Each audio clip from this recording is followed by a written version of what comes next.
Halo teman-teman, perkenalkan nama saya Patara Natalia, NIR P530301809. Kali ini saya akan menjelaskan materi Toyota Manufacture, di mana materi ini sebelumnya menjadi tugas saya, tugas mata kuliah Sistem Produksi oleh dosen pengampu Pak Joko. Tujuan utama dari Toyota Manufacture ini adalah ada dua. Pertama, profit dengan cost reduction. Sasaran utama Toyota Production System adalah cost reduction dan peningkatan produktivitas yang dicapai dengan menghilangkan berbagai macam waste seperti inventory dan tenaga kerja yang berlebihan. Kedua, menghilangkan produksi berlebih. Ada 4 macam waste yang bisa ditemukan di proses produksi tersebut, yaitu sumber daya produksi yang berlebihan, produksi berlebihan, inventory berlebihan, penanaman modal yang tidak perlu. Keempat waste ini juga meningkatkan biaya administrasi, direct material cost, direct atau indirect labor cost, dan overhead cost. Ada peranan penting dalam sebab di Toyota Manufacturing ini, yaitu melihat dari 3 peran, yaitu yang pertama quantity control, yaitu sistem yang beradaptasi dengan fluktuasi harian dan bulanan dalam permintaan kuantitas dan variasi.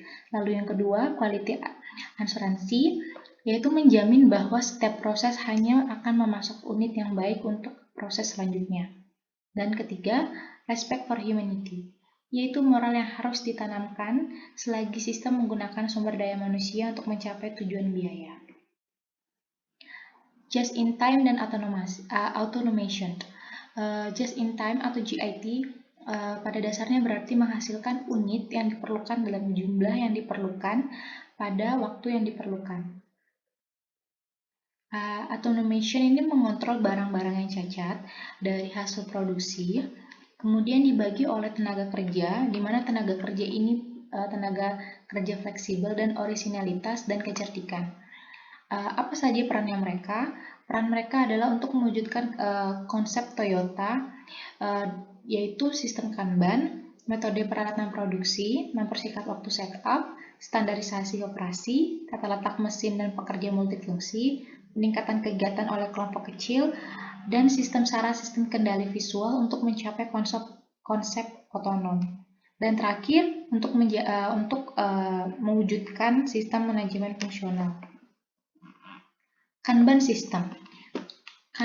Dalam sistem produksi Toyota, sistem Kanban didukung oleh hal-hal berikut, yaitu merapikan produksi.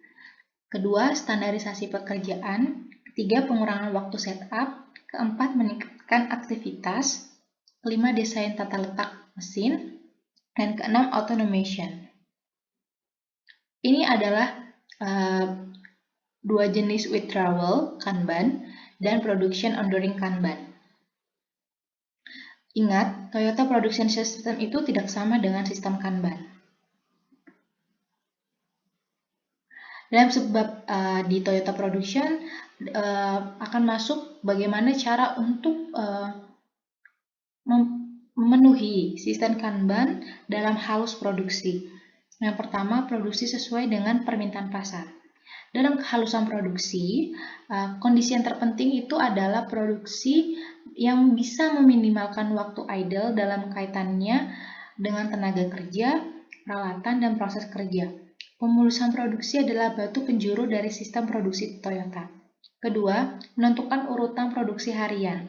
Waktu minimum untuk memproduksi wagon atau hardtop adalah 3 menit, 50 detik atau 480 per 125.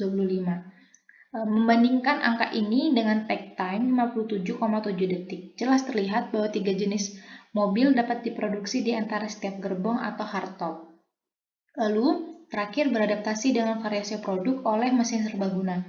Untuk mempromosikan kelancaran produksi dalam berbagai produk, itu perlu tujuan umum atau mesin fleksibel. Dengan meletakkan instrumen dan perkakas tertentu pada mesin ini, Toyota telah menetapkan proses produksi untuk menyesuaikan kegunaan umumnya. Memperingati waktu setup. Hal tersulit dalam mempromosikan produksi yang mulus adalah masalah pengaturan. Kenapa? Karena dalam proses pengepresan, misalnya nih, ada beberapa akal sehat yang menyatakan bahwa pengurangan biaya dapat diperoleh melalui penggunaan satu jenis cetakan secara terus-menerus, sehingga memungkinkan ukuran lot terbesar dan mengurangi biaya pengaturan.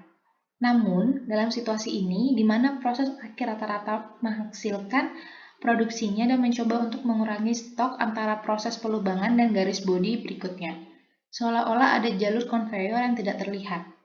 Bagian pengepres sebagai proses sebelumnya harus sering dan menyesuaikan dengan pengaturan yang cepat dan tepat. Oleh karena itu, ini dapat diartikan dapat mengubah jenis cetakan untuk yang sesuai dengan berbagai macam produk yang sering ditarik oleh proses selanjutnya. Lalu, proses layout untuk shortened lead times dan one piece production. Pekerja multifungsi menurut sistem produksi Toyota dalam tata letak mesin akan diatur ulang untuk memperlancar aliran produksi. Oleh karena itu, setiap pekerja akan menangani 3 jenis mesin.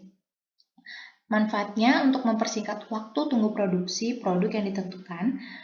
Kedua, persediaan yang tidak perlu di antara setiap proses dapat dihilangkan. Ketiga, dapat menurunkan jumlah pekerja yang dibutuhkan. Keempat, pekerja dapat berpartisipasi dalam sistem total sebuah pabrik. Kelima, pekerja memperoleh pengetahuan untuk terlibat dalam kerja tim dan saling membantu. Otonomasi, ada 2 pilar yang mendukung Toyota Production System, yaitu just-in-time dan otonomasi. Ingat, dalam kedua ini, produk yang udah dibuat secara jadi 100% bebas cacat. Otonomi itu bukan otomatisasi. Di otonomi itu membangun mekanisme untuk mencegah produksi massal dari pekerjaan yang cacat di mesin atau lini produk. Tetapi, pemeriksaan otonom atas ketidaknormalan dalam suatu proses. Mesin otonom adalah mesin yang dipasang perangkat penghentian otomatis, di mana biasanya itu terdapat beberapa perangkat yang sering ada di sistem Kanban, yaitu Bakayoke atau Pokayoke. Bakayoke atau Pokayoke ini adalah mekanisme untuk mencegah pekerjaan yang rusak dengan meletakkan berbagai perangkat pemeriksaan pada alat instrumen yang disebut pembuktian kesalahan atau human error. Contohnya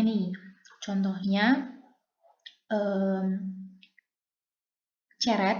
Ketika kita memasak ceret atau mungkin tutupnya tidak pas, pasti akan menandakan bunyi-bunyi tek tek tek tek tek tek, mengartikan bahwa ceret itu tidak tertutup rapat.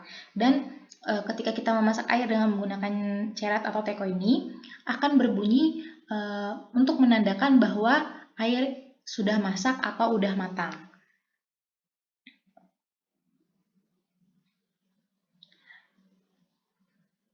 Tidak normal terjadi di jalur produksi. Nah, kalau terjadi ketidaknormalan pada jalur produksi, engine harus berhenti.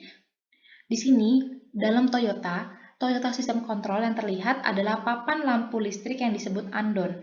Jadi, kalau misalnya ada jalur produksi yang tidak normal kelihatannya, kita bisa mematikan papan lampu listrik atau andon, di mana itu digantung tinggi di sebuah pabrik sehingga dapat dengan mudah dilihat oleh semua orang.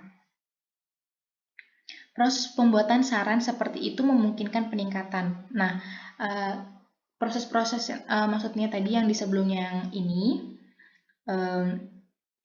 andon ini itu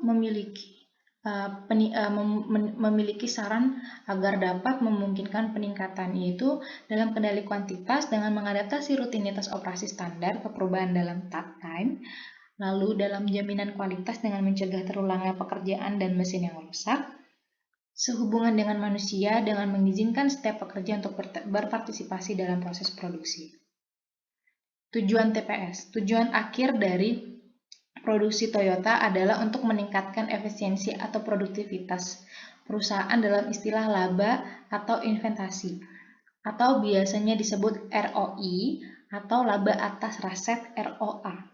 Unsur pengembalian aset adalah sebagai berikut. Rumusnya yaitu pengembalian aset sama dengan margin laba dikali perputaran aset sama dengan buka kurung pendapatan dibagi penjualan tutup kurung dikali buka kurung penjualan dibagi aset tutup kurung.